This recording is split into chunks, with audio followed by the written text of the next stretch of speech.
The Filton 4 have now been sentenced as terrorists for saving people's lives.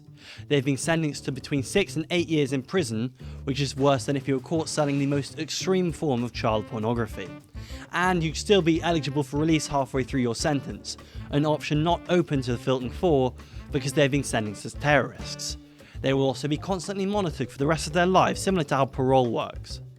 Judge Johnson thinks child pornography is less egregious than saving lives. I arrived at Woolwich Crown Court protest in the afternoon. A few arrests had already been made of people holding up placards supporting Palestine action. There were signs on almost every surface within a 60-metre radius of the courthouse gates. The air tasted like smoke bombs used in paintball. A prison van entered the gates, with the activists banging on the walls from the inside. Generous people offered snacks to others in the crowd as I made my way towards the makeshift stage, where a speaker read poems from the activists. It was incredibly diverse: old people, young people, smokers, non-smokers, collectively enough piercings they could be melted down to make a light aircraft. I stayed chanting and clapping until my arms got tired, which was actually much quicker than everyone else. It amazed me that many had been there from right at the start of the day and were still able to keep up this energy. It was electric. On my way back, I spoke to a police officer, wondering if they ever dwell on their actions of arresting old people with forbidden placards, or even if they just wish they could do some proper police work rather than protest policing.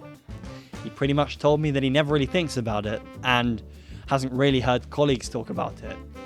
And I know he was probably lying, but I just don't know if he was lying to me or to himself. Unfortunately, I had to leave before the sentences were released. On my way home, I found out they were given between 6 to 8 years each as terrorists. I later found out the van was blocked from leaving by courageous protesters laying in the way. It was held up for about an hour and a half. Overall, between those obstructing the van and those holding the forbidden placards, 107 people were arrested from the peaceful protest. So, what reason did the judge give for the terror link in the end? There was serious property damage, and claimed the defendants carried out the action to influence the British government and intimidate Elbit Systems, Israel's largest weapons manufacturer, which is a ludicrous sentence, by the way. Intimidating a weapons manufacturer. Intimidating a weapons manufacturer. From this reasoning, I have to assume that he was dropped at birth, because property damage that seeks to influence government is not terrorism. It's protest. I didn't think I'd need to explain what terrorism is to a judge, but alright. Terrorism is fear-generating political violence, including direct violent action without legal or moral restraint, targeting mainly civilians and non-combatants. No one was killed here and only one officer was injured, and that was in self-defense, not premeditated. They were saving lives, not ending them.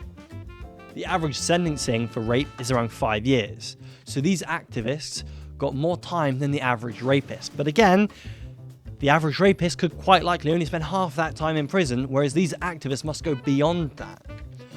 After Palestine Action Prescription as a terrorist organisation was initially found unlawful, the Court of Appeal has now said it's actually lawful. The reason given for this by the Lady Chief Justice is that it overtly promotes unlawful violence amounting to terrorism. She then said it's not really a direct action civil disobedience group like the suffragettes were, operating transparently and in the open. And never before has somebody been so incorrect in their own comparison. The suffragettes were both pretty wild and pretty violent, and I mean that in only the most complimentary way. They literally had a whole bombing and arson campaign between 1912 and 1914, where they targeted government buildings and politicians' homes and churches with improvised explosives and good old-fashioned fire. More broadly, they fucked up some golf courses and male-only clubs, had some illegal demonstrations, and one of them are even reported to have whacked Winston Churchill with a bullwhip. Interestingly, they were also called terrorists for this. And honestly, that would be far easier to argue than Palestine Action being terrorists. How many homes has Palestine Action burnt down? How many bombs did they plant? They didn't even whip a single politician, and I can only commend that restraint. In conclusion, these judges could do with reading a fucking history book on something you want to use for comparison. Or, if that's too tricky for you, it's right there on BBC Bitesize. And that's literally made for kids. Since its prescription, 2,800 arrests have been made for supporting the group. Think how much paperwork that is. Think how much police time that is. Legal fees, trials, appeals, God forbid, prison space. Due to this ban, your average British terrorist now looks like this. A white woman in her 50s. Co-founder of the group, Huda Amori, says they're going to try to take it to the Supreme Court. But personally, I doubt they'll get involved now that it's in the government's favour. She also said she'd then try to take it to the European Court of Human Rights. And we can only hope that they have the ability to read a BBC Bitesize history page.